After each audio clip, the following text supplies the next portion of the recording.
आज का वर्कशॉप शुरू करेंगे। आज का टॉपिक है उच्च स्तरीय साधनाएं, उच्च स्तरीय योग साधना।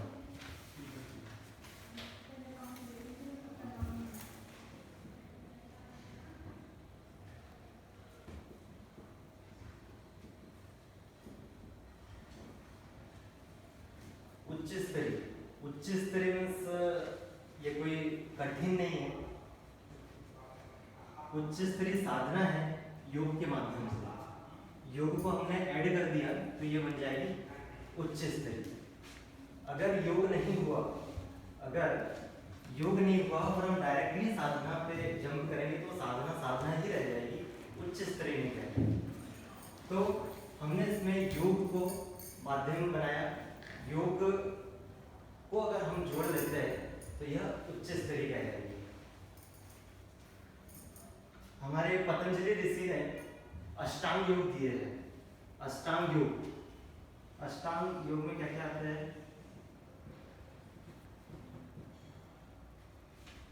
पहला आता है यम, दूसरा आता है नियम,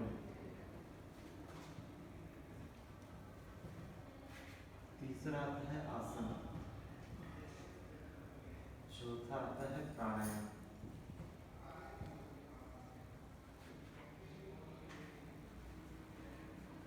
पांचवा होता है प्रत्याहार, छठवां होता है धारणा, सातवां में आता है ध्यान, जो आठवां होता है वो होती है समाधि।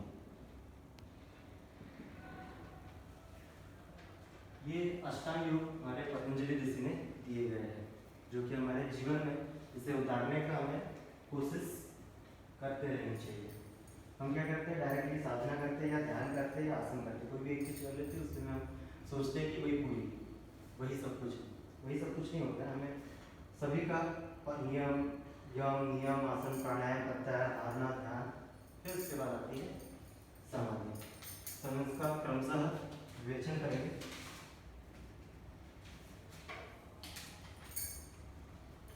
सबसे पहले होता है यम में आता है पहला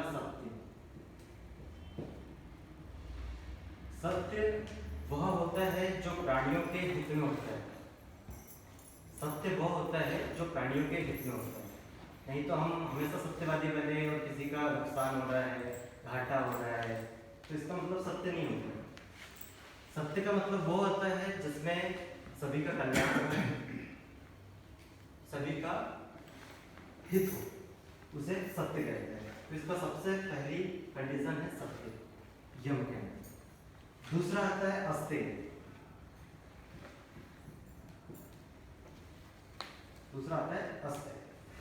अस्तेय का मीन्स वास्तविक हक जानना। वास्तविक हक जानना मीन्स हम कितने किसी चीज के हकदार हैं। ठीक है, घर में खाना बना है, 8 रोटी बनी है, 8 रोटी में 4 मेंबर है, तो आप उसके कितने हकदार हैं?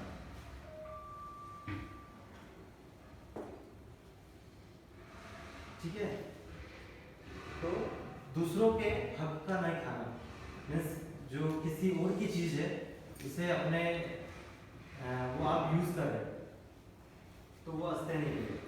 अस्तेय मीन्स आपका वास्तविक हक जानना है कि आपका हक क्या है और उसका यूज करो। उसके बाद आता है अहिंसा।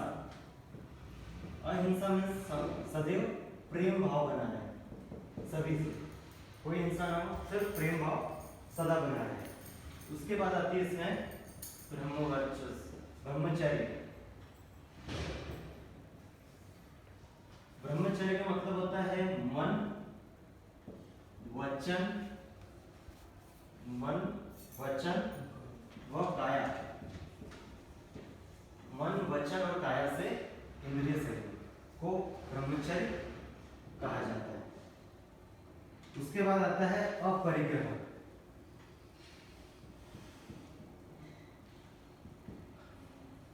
अपरिग्रह का मतलब होता है कि जरूरत से ज्यादा किसी चीज को जमा न करना। जरूरत से ज्यादा किसी चीज को जमा न करना स्वपरिग्रह कहलाता है। तो ये सारी चीजें आती है यमगन, ये सिर्फ फर्स्ट। उसके बाद आता है नियम। फिर नियम क्या होंगे?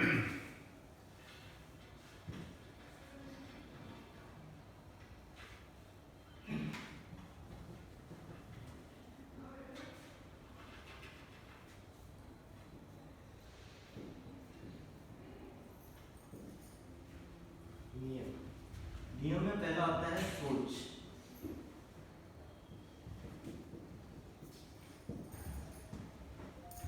सोच में शौचालय में इसमें होता है शुद्धता। सोच का मतलब होता है शुद्धता, कि हमारा जो मन वाणी अंतःकरण हमेशा शुद्ध रहे, स्वच्छ रहे। स्वच्छता का हमेशा ध्यान रखे और हमेशा हमारे मन में स्वच्छ सुंदर विचार है, उसको कहते हैं सोच। सोच का मतलब शुद्धता, स्वच्छता, हमेशा हम स्वच्छ रहे, शुद्ध रहे। नियम, दूसरा नियम होता है संतोष। संतोष हमारे जीवन में हमेशा होना चाहिए। संतोष का मतलब होता है कि हमें जो मिल रहा है, जो हो रहा है, उसमें हमें खुश रहना। ये हो गया संतोष। किसी भी परिस्थिति में हमें प्रसन्न रहना है। उसके बाद आता है तप। तप का मतलब होता है किसी विशेष उद्देश्यों के लिए कष्ट सहना। किसी विशेष उद्देश्य के लिए कष्ट सहने को तप कहा जाता है। ठीक है। अब तप का एग्जाम्पल क्या है? हमारे कई भाई बहन बुक स्टॉल लगाते हैं, दिन दिन भर धूप में तपते हैं, तो क्या है? तप। किसी विशेष उद्देश्य के।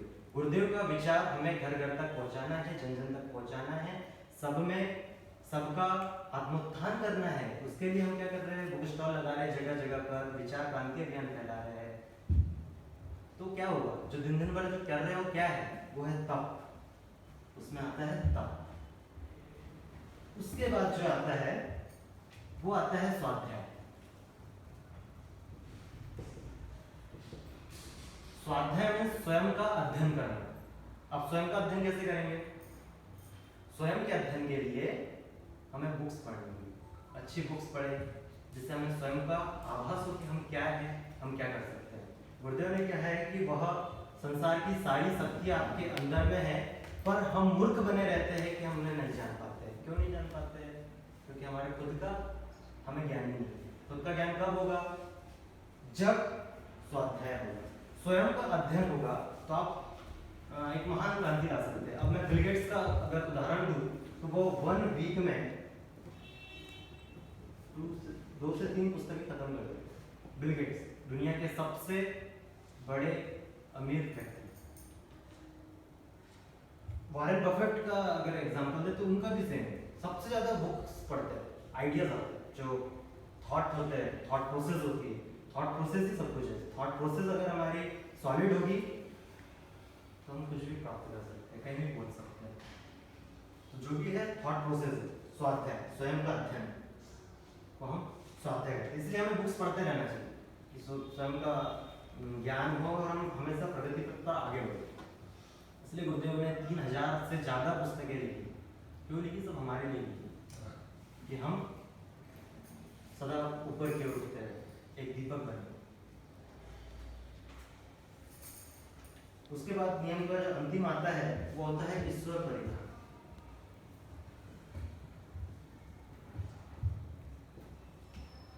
सोच होगी, शुद्धता आ गई, हमारे जीवन में हमको संतोष मिल गया, हमने सही उद्देश्यों के लिए तप कर लिया, सही उद्देश्यों के लिए कष्टों को सहन कर लिया, उसके बाद हमने स्वाध्याय कर लिया, स्वयं का अध्ययन कर लिया। अब ईश्वर परिग्रह। ईश्वर प्रणिधान का मतलब है स्वयं के अंदर ईश्वर को देखना। मीन्स ईश्वर क्या है? आपके अंदर है और आप अपने आप से बात करें, अपने आप से डिस्कशन करें एज अ फ्रेंड। आप ईश्वर से डायरेक्टली बात कर सकते हैं अपने अंदर। स्वामी विवेकानंद का एक कोट है कि अगर एक व्यक्ति एक दिन में अपने आप से बात नहीं करता है तो वह विश्व के सबसे महान इंसान से मिलने का मौका गवा देता है। हमको कोई जरूरत नहीं है बड़े बड़े लोगों से मिलने की, सब हमारे अंदर ही है। ब्रह्मांड की सारी शक्ति, universe, all the powers of the universe in ourself only. बस हम वही है कि हम मूर्ख बने रहते हैं, हमें अपना आप का ज्ञान नहीं होता है। अब जब सेब का फल गिरा, सेब का फल गिरा, सबको पता है सेब का फल गिरते ही पेड़ से नीचे गिरता है, पर क्यों एक व्यक्ति ने सोचा कि वो क्यों गिरा? जब उसने क्यों के पीछे जब जाने लगा, जब खुद से जब बात करने लगा, तब उसे पता चला कि पृथ्वी में गुरुत्वाकर्षण है, ग्रेविटी। इसके पहले किसने सोचा था? कहां से आया? कहीं बाहर से आया क्या? गुरुत्वाकर्षण कहीं बाहर से आया क्या? नहीं आया। गुरुत्वाकर्षण, ग्रेविटी आई अपने अंदर से, क्योंकि हमें पता था, हमारे मस्तिष्क में कहीं ना कहीं वो स्टोर था, पर हमें पता नहीं था। जब उसका अध्ययन करने लगा, जब उस साइंटिस्ट ने स्वयं का अध्ययन करने लगा, तब जाके वो ग्रेविटी पता चली। क्यों ग्रेविटी क्या है, वो गुरुत्वाकर्षण क्या है, तब जाके उसको हम हमारे सामने समक्ष प्रस्तुत किए। जितने भी साइंटिस्ट होते हैं, जितने भी साइंटिस्ट होते हैं, सब स्वयं का अध्ययन करके अपने मस्तिष्क में से ही ये सब ज्ञान निकाल के रखा हुआ, तो कहीं बाहर से नहीं आया, कहीं बाहर नहीं निकला। उसके बाद तीसरा आता है आसन।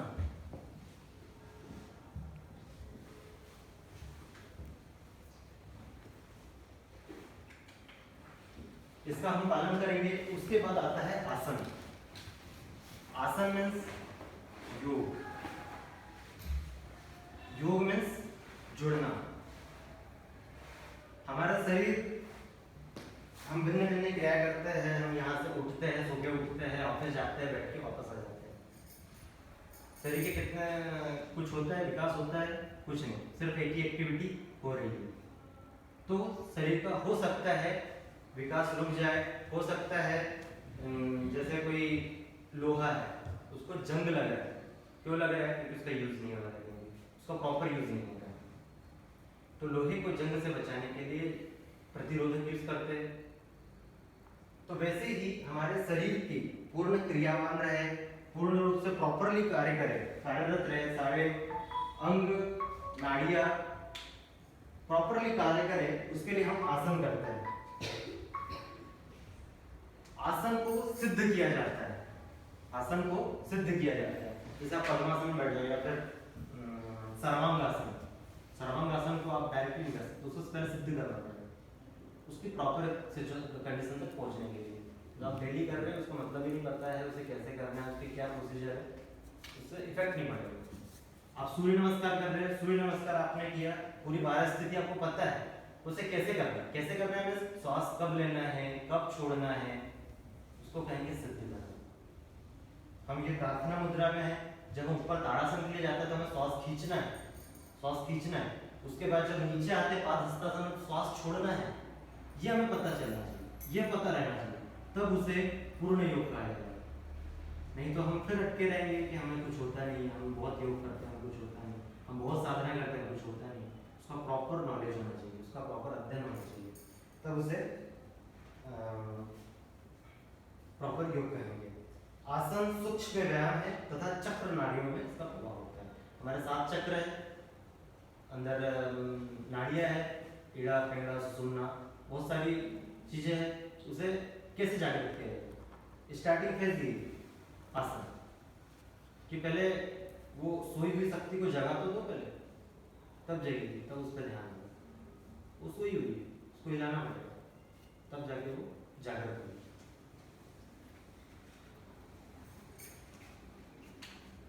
उसके बाद आता है प्राणायाम।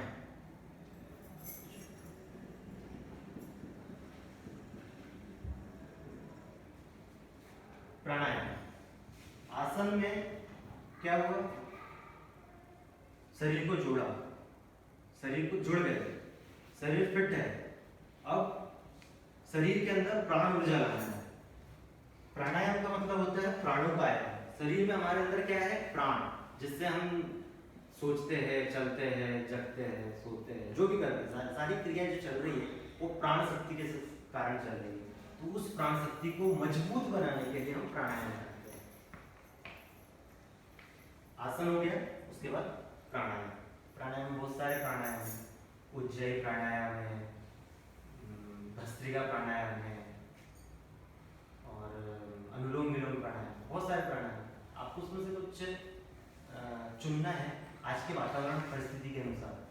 वातावरण बहुत दूषित हो गया है, प्रदूषित हो गया, सारे प्राणायाम हमारे लिए सुटेबल नहीं है, उससे और कोई रोग हो जाए बोले तो उसके लिए विशेषज्ञ से जानकारी लेना है। यहाँ पे योगा टीचर है, उनसे पूछना है कि हमारे सेहत के अनुसार कौन सा प्राणायाम, कौन सा आसन फिट बैठता है, वो आसन आपको करना है। ध्यान तो हर कोई कर सकता है, ध्यान कर सकते हैं, हर कोई कर सकता है, उसके लिए कोई कंडीशन नहीं, पर आसन प्राणायाम के लिए आपको पूछना पड़ेगा कि हमारे हिसाब से कौन सा सूटेबल है, कोई पहले से कोई उसमें कुछ रोग तो नहीं है, ठीक है, तो उसके लिए कुछ कंडीशंस होती है। तो ये हो गया आसन और प्राणायाम। तो प्राणायाम को हमें डेली, आसन और प्राणायाम को डेली हमें रूटीन में लाना चाहिए। उसके बाद हमें ध्यान में जाना चाहिए, उसके बाद हमें साधना में जाना चाहिए। आप कीजिए साधना बिना इन सब चीज़ के कीजिए, आसन प्राणायाम के बिना इसके ध्यान कीजिए, उसका अनुभव कीजिए, दूसरे दिन आप आसन प्राणायाम कीजिए, उसके बाद साधना और ध्यान का अनुभव कीजिए। आपका जो फोकस लेवल है, जो कंसंट्रेशन है, उसका लेवल बहुत हाई होगा, फिर आपको उसके परिणाम दिखना चाहिए, तब उसके आपको उसमें एक अलग आनंद आएगा, उसमें एक अलग मजा आएगा। ये बुक्स में लिखा ही है, मैंने खुद ने एक्सपेरिमेंट किया, पहले नॉर्मल ध्यान किया, उसके बाद आसन स्टार्ट किया, प्राणायाम स्टार्ट किया, उसके बाद ध्यान जब हम जाते हैं, यहाँ डेली की रूटीन में वो बन चुका है कि पहले आसन होगा, फिर प्राणायाम होगा, फिर ध्यान, यहाँ की डेली रूटीन, यहाँ जो चलती है डेली रूटीन में, उसमें हो चुका है। उसके बाद पांचवी चीज आती है प्रत्याहार।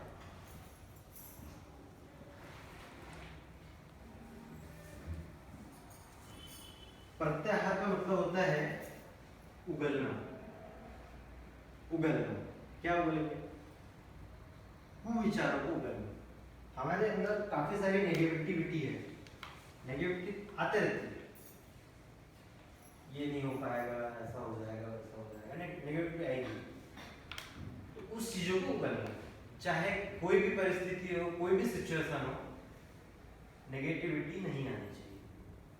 ये ऑलरेडी सिद्ध हो जाती है इन सब चीजों से।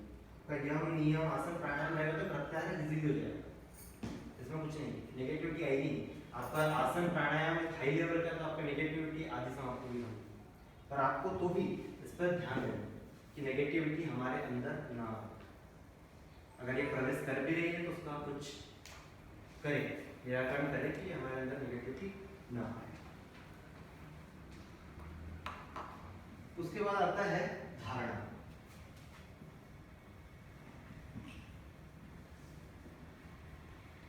शब्द से स्पष्ट है, धारणा का मतलब धारण करना। हमने आसन कर लिया, प्राणायाम कर लिया, हम कुविचारों सारी नेगेटिविटी से दूर हो गए, तो अब क्या होगा? जिस व्यक्ति के अंदर, कहा जाता है कि जिस व्यक्ति के अंदर नेगेटिविटी नहीं है वहां पे ईश्वर विराजमान है, ठीक है। तो ये धारणा जो है हम धारण करेंगे, किसको धारण करेंगे? ईश्वर को, अपने इष्ट को अपने अंदर धारण करेंगे, इसको कहेंगे धारणा। सातवां आता है ध्यान। इसके बाद आता है ध्यान। ध्यान का मतलब होता है व्यक्तित्व को श्रेष्ठ विचारों का स्नान करा के चंचल चित्त को तन्मयता, तादात्म्यता के साथ एक रूपता, मिलन की स्थिति में। क्या हुआ? ध्यान का मतलब हम किसी चीज को ध्यान करते हैं। गुरुदेव जी जब ध्यान कराते हैं तो हिमालय की छाया, गंगा की गोद हिमालय की छाया, सूर्य निकल रहा है, उसका हम ध्यान करते हैं, एक पूरा वातावरण क्रिएट होता है। क्या एक फ्लो में जाते हैं। हमारे अंदर क्या है? नेगेटिविटी नहीं है, हम पूर्ण रूप से जुड़ चुके हैं, हमारे अंदर प्राण ऊर्जा संचलित हो रही है, हमारे अंदर धारण हो चुकी है, ईश्वर खुद विराजमान हो चुके हैं। अब हम ध्यान कर रहे हैं, अब हम ध्यान कर रहे हैं, इसको क्या बोलेंगे? उच्च स्तरीय। यही है ध्यान। अब आपका जो ध्यान होगा वो बहुत हाई लेवल का होगा, बहुत इफेक्टिव होगा, फिर आपको इसमें मजा आता जाएगा। और उसमें आप जैसे हम कुआं खोदते हैं तो उसके गहराई में उतरते जाते हैं, वैसी गहराइयों का आनंद उसमें आएगा ध्यान से।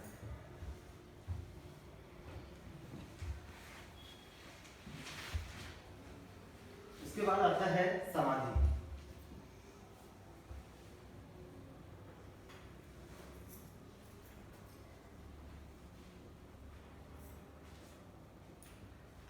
ये जो सारी चीजें हैं, ये सारा कहाँ का ज्ञान है? भारतवर्ष में, करेक्ट, भारतवर्ष का। पर हम इसको फॉलो नहीं कर पाते हैं। बाहर से लोग आते हैं, काफी सारा ज्ञान ले जाते हैं और उसे हमें अपने जीवन में उतारते हैं, बहुत आगे चले जाते हैं। एक एग्जांपल देना चाहूँगा स्टीव जॉब्स का। स्टीव जॉब्स अपने कॉलेज डेज में, उनकी कभी बायोग्राफी पढ़ना, उनकी मूवी भी है जॉब्स नाम की, कुछ नहीं, वो कॉलेज बंक करते थे डेली, उनको कुछ जीवन में मजा ही नहीं आता था किसी भी चीज़ का। कॉलेज चल रहा है, बाहर वो गार्डन में सोते हुए, फिर धीरे से उन्हें लगा कि नहीं मुझे कुछ करना है। उन्हें पता चला कि इंडिया आध्यात्मिक क्षेत्र में सबसे आगे है, और जो ध्यान होता है, जो मेडिटेशन होता है, इसमें बहुत आगे है और वहाँ से हमें कुछ प्राप्त किया जा सकता है। तो स्टीव जॉब्स यूएस छोड़ के, अपना कुछ प्रोजेक्ट छोड़ के वो यहाँ पर आए थे, इंडिया में। यहाँ पर आए थे, काफ़ी उन्होंने हरिद्वार में घूमा। उसके बाद उन्हें एक बाबा मिले, कौन थे? नीम करोली बाबा। नैनीताल में अगर जाओगे तो वहाँ पे, नैनीताल के थोड़ा से आगे 5-10 किलोमीटर वहाँ पर उनका आश्रम है, नीम करोली बाबा। तो उनसे उन्होंने मेडिटेशन सीखा, ध्यान लगाना सीखा। तब उसके बाद उनका जो थिंकिंग लेवल था, जो थॉट प्रोसेस थी, वो बिल्कुल चेंज हुई और आज आपके सामने वो एप्पल के रूप में सामने। एप्पल जब ये आया था, थिंक डिफरेंट, उनका कोट था कि थिंक डिफरेंट, हमेशा अलग सोचो। कैसे सोचो?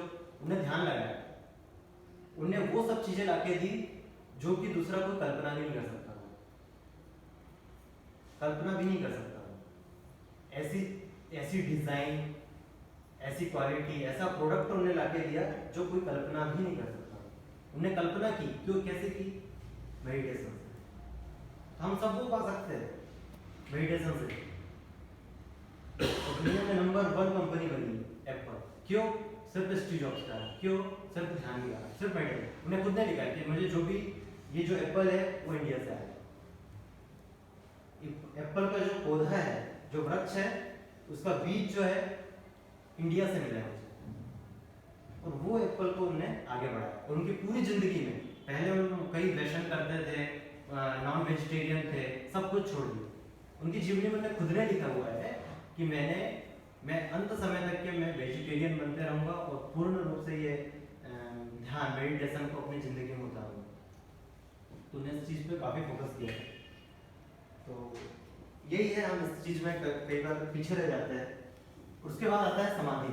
समाधि का मतलब ये नहीं होता है कि अंत हो गया, नाड़ियाँ बंद हो गई, ये नहीं होता है। कई लोगों ने वो धारणा बना रखी कि समाधि में अंत है। समाधि में अंत नहीं होता है। जैसे कि ध्यान में बताया कि आप कुएं खोदते जा रहे हो, गहराइयों में डूबते जा रहे हो, तो आप क्या हमेशा कुआं खोदते रहोगे? कुआं के लिए होते हैं पानी के लिए, कि उससे पानी मिले, लोगों के लिए अच्छा लगे, ठीक है। एक कोट है, उसमें योगी नहीं उपयोगी बने। तो वो यहाँ पे आता समाधि पे, कि हमारी इस योग विद्या का कैसे यूज किया जाए। जब हम उसमें उस कुएं में जा चुके हैं, तो उसका जो जलपान है उसको कैसे चूसा जाए, उसका कैसे यूज किया जाए। तो वो हमारे अंतःकरण में उस चीज का ध्यान करना समाधि कहलाता है। समाधि में किसी बात पर भली प्रकार से निर्विकल्प रूप से चित्त जम जाता है, ध्यान हो गया। उसके बाद किसी एक विचार पर उसी में जम जाना समाधि कहलाता है, ठीक है। अब जैसे नॉर्मल एग्जांपल अगर देना चाहूँगा, तो हम 3 अवस्था जानते हैं हमारे मनुष्य में। क्या क्या है? जागृत अवस्था, स्वप्नावस्था, सुसुप्त अवस्था, करेक्ट। 3 अवस्था होती है। जागृत अवस्था में आज हम सारे बैठे हैं, जागे हुए हैं, घर जाएंगे, सो जाएंगे, क्या हो जाएगा? सो जाएंगे। उसके बाद उसमें फिर 2 अवस्था चलती है। एक स्वप्न, एक हम स्वप्न देखते रहेंगे। स्वप्न देखते हैं, हम सभी देखते हैं, वो कौन सी अवस्था कहलाती है? स्वप्न अवस्था। उस समय भी हमारा शरीर क्रियावान होता है। उसके बाद जो होती है वो सुसुप्त, उसमें ना स्वप्न दिखते हैं ना कुछ होता है, हम एकदम चित्त पड़े रहते हैं। वो एकदम वो जो कहा जाता है कि नींद की एक गहराई होती है जिसमें हम चित्त पड़े हुए हैं, वहाँ हमें दिन भर की थकान से मुक्ति मिलती है। करेक्ट, इसको बोलेंगे सुसुप्त अवस्था। इसके बाद एक और अवस्था आती है तीनों के बाद इस समाधि, वो कहलाती है तुरीय। तुरीय अवस्था। अब तुरीय अवस्था क्या होती है? यही समाधि है, तुरीय अवस्था। तुरीय अवस्था को ही समाधि कहा जाता है। अब इसमें क्या है? तुरीय अवस्था में ना ही हम सोए हुए हैं, ना ही हम स्वप्न में हैं, ना ही हम सुसुप्त है। शरीर क्रियावान है, पर हम उस ध्यान की गहराइयों में पहुंच गए हैं, स्वप्न मार्ग को छेड़कर और सुसुप्त मार्ग को छेड़कर, वो कहलाता है तुरीय अवस्था।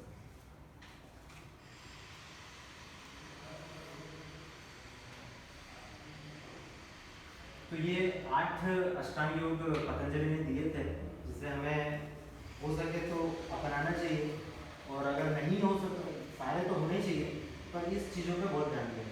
आसन प्राणायाम ध्यान आप कर रहे हो, इस पर बहुत ज़्यादा ध्यान देना कि आप आसन करें, प्राणायाम करें, फिर ध्यान दें। तो उसका जो इफेक्ट है वो आपकी डेली लाइफ पे बहुत शानदार पड़ेगा। काफ़ी अच्छी चीज़ है।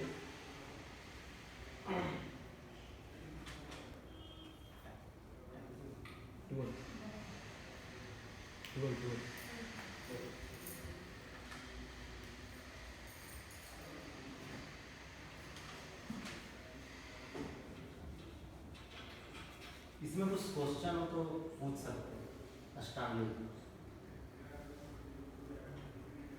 इसका अगर डिटेल में अगर जानना है इस सारी चीज़ों के बारे में, मीन्स उच्च स्तरीय योग साधना, तो अपने पास एक बांग में रखा हुआ है, व्यक्तित्व विकास है तो उच्च स्तरीय योग साधना। मैंने भी उसी में से पढ़ा है, उसी का एक सारांश कुछ अंश आपको बता रहा हूँ। अगर एकदम गहराई में जाना है तो उसको जरूर अध्ययन कीजिए। सिर्फ एक मेरा अनुभव है।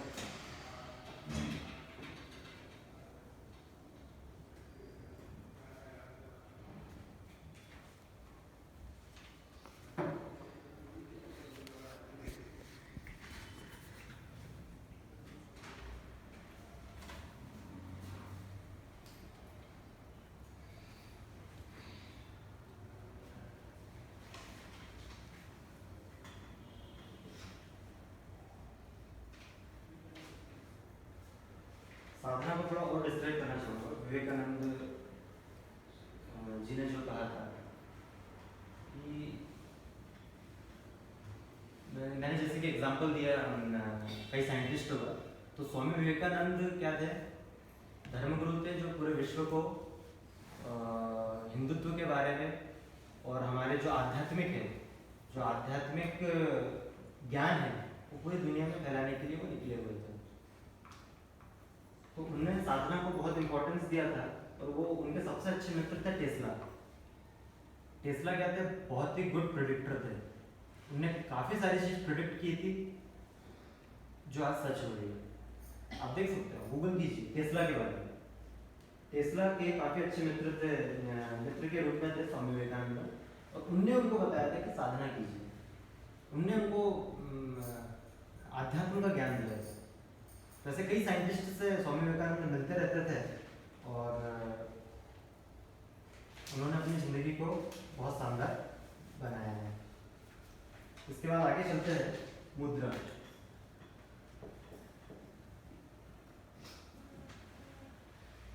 मुद्राएं जो होती है वो इंद्रियों की रहस्यमयी शक्तियों से संबंधित है। इंद्रिया है, उसके अंदर भी कुछ रहस्यमयी शक्तियां हैं। तो जो मुद्राओं का जो प्रभाव होता है शारीरिक, मानसिक व कारण क्षेत्रों तक की गहराई तक होता है। हम जो भी मुद्रा करते हैं तो इसमें कुछ हम देखेंगे, जैसे 3 मुद्राएं मेन है: शक्ति चालनी, शीतलीकरण और खेचरी। शक्ति चालनी,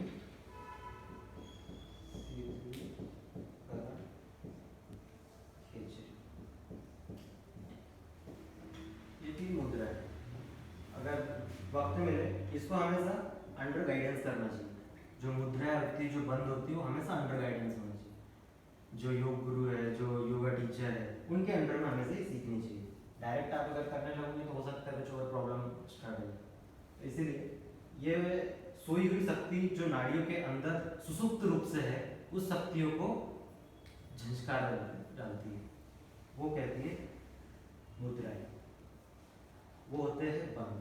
बंद को भी साथ में लेना चाहूँगा। तो जो बंद होता है उसमें होता है मूल बंद,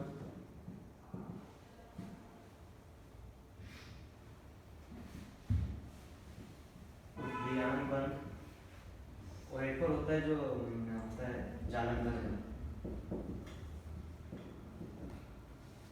जो चक्र होते हैं हमारे, जो सप्त चक्र होते हैं, उनको जागृत करने के लिए मुद्रा और बंद बहुत पावरफुल होते हैं, बहुत